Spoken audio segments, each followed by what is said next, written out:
സുബഹിസ്കരിക്കാത്ത ആൾക്കാരൊക്കെ വീട്ടിലുണ്ടായാൽ തന്നെ ബർക്കത്തുണ്ടാവൂല. ചില ആൾക്കാർ ഇങ്ങനെ പരക്കം പായാണ്, മുലിയാന്മാരെടുത്തും തങ്ങന്മാരെടുത്തും എന്നിട്ടുള്ള ഏലസ് മുഴുവനും വാങ്ങി പൊരന്റെ 4 മൂലയിൽ കുഴിച്ചിടാണ്.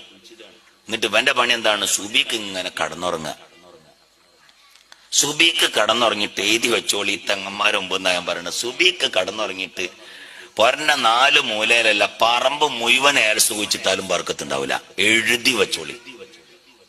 ഞാൻ ഏലസിനെ എതിർക്കല്ല, ഏലസൊക്കെ നല്ലതൊക്കെ തന്നെയാണ്, ഏലസിനെ ഞാൻ എതിർത്ത് പറയല്ല. പക്ഷെ അത് സുബഹി നിസ്കരിക്കാത്ത വീട്ടിൽ കുഴിച്ചിട്ടുകൊണ്ട് ഒരു ഫലവും ഇല്ല. നിങ്ങൾ വിചാരിക്കേ വേണ്ട. സുബഹിസ്കരിക്കാത്ത, സുബഹി നിസ്കരിച്ചാൽ തന്നെ അവൻ അള്ളാഹുവിന്റെ ദിമ്മത്തിലാണ്. അവൻ അവൻ അള്ളാഹുവിന്റെ ദിമ്മത്തിലാണ്, അള്ളാഹുവിന്റെ നോട്ടത്തിലാണവൻ. മനസ്സിലായിട്ടില്ലേ? അള്ളാഹുവിന്റെ ദിമ്മത്തിലാണവൻ.